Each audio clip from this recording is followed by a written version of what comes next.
একদিন সকালবেলা পুলক বন্দ্যোপাধ্যায় তার নিজের বাড়িতে বসে কাজ করছিলেন। এমন সময় ল্যান্ডলাইন ফোনটা বেজে উঠল। ল্যান্ডলাইন ফোনটা ধরা মাত্রই পুলক বন্দ্যোপাধ্যায় বুঝলেন ওপারে আছেন নচিকেতা ঘোষ। নচিকেতা ঘোষ বলে উঠলেন, কি করছো পুলক? পুলক বন্দ্যোপাধ্যায় বললেন, এই বাড়ির টুকটাক কাজ করছি আর কি। শোনো না, হাতে কোনো গান নেই, আমি হারমোনিয়াম বাজাচ্ছি আর শ্যামা তবলা পিটিয়েই যাচ্ছে।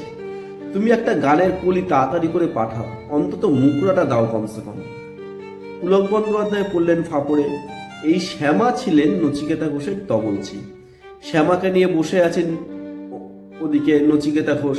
কি করা যায় কি করা যায় ভাবতে ভাবতে পুলক বন্দ্যোপাধ্যায় চুপি হয়ে রইলেন। এই সময় নচিকেতা ঘোষ বললেন, কি হলো পুলক, কিছু বলো।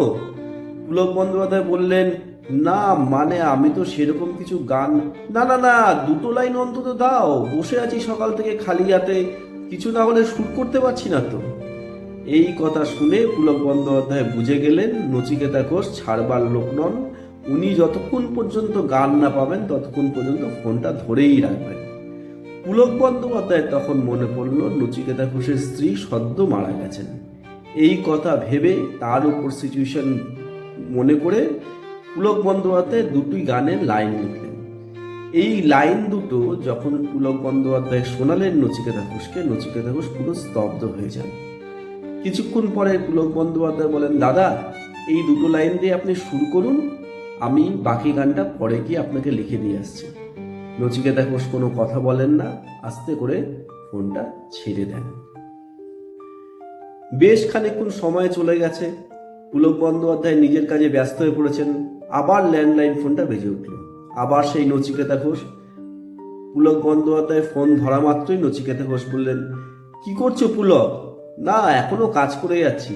শোনো, তুমি চট করে গাড়িটা বের করে চলে এসো আমার বাড়িতে, তেলের যা খরচা আমি দিয়ে দেবো। কি হয়েছে দাদা?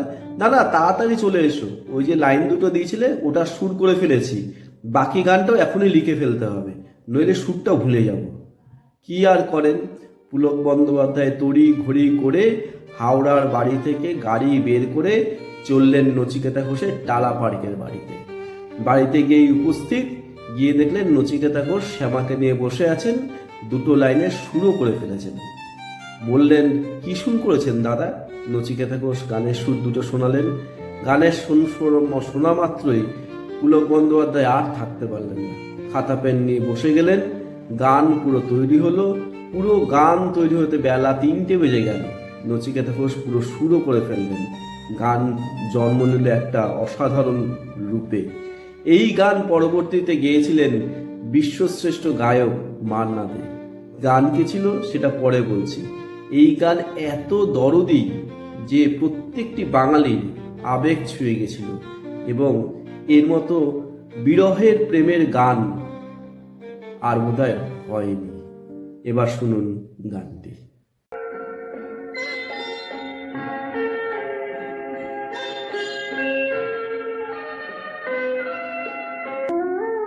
কপটা চোখের জল ফেলেছো যে তুমি ভালোবাসবে, কপটা চোখের জল ফেলেছো যে তুমি ভালোবাসবে। রক্ত না ঝরালে কি করে এখানে তুমি আসবে? কপটা চোখের জল ফেলেছো যে তুমি। কটা রাত কাটিয়েছ জেগে স্বপ্নের মিথ্যে আবেগে, কি এমন দুঃখকে হয়েছ যে তুমি এত সহজেই হাসবে? পথের কাটার পায়ে রক্ত না ছড়ালে কি করে এখানে তুমি আসবে? কফটা চোখের জল ফেলেছ যে তুমি ভালোবাসবে। সত্যি এই গান, এই লিরিক আর এই সুর, এই কণ্ঠ সব মিলিয়ে বাংলার প্রেমকে পরিপূর্ণ করেছিল। সেই যুগের প্রেম এখনো আছে, এখনো থাকবে। প্রেম অবিনশ্বর।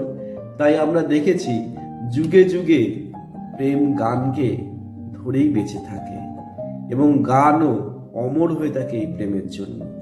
একটি বিরহের প্রেমের গান এত সুন্দর হতে পারে, এত আবেগপূর্ণ হতে পারে, এত কাছের মানুষকে পাওয়ার আকুলতা বাড়াতে পারে, একমাত্র নচিকেতা ঘোষের সুরেই তা বোধহয় বোঝা যায়। বাঙালির গান এই জন্য আজকেও আমরা যখন শুনি তা সর্বশ্রেষ্ঠ মনে হয়। আমাদের সাথে থাকবেন, আরও ভালো ভালো অনুষ্ঠানের কথা আমরা বলবো, আরও ভালো ভালো গানের স্মৃতি নিয়ে আমরা আলোচনা করব, আর নানা ধরনের ঘটনার আপনাদের সামনে তুলে ধরবার চেষ্টা করব। অল্প স্বল্প গল্প দেখুন, হাসুন, বাঁচুন, জীবনকে উপভোগ করুন আড্ডার মাধ্যমে।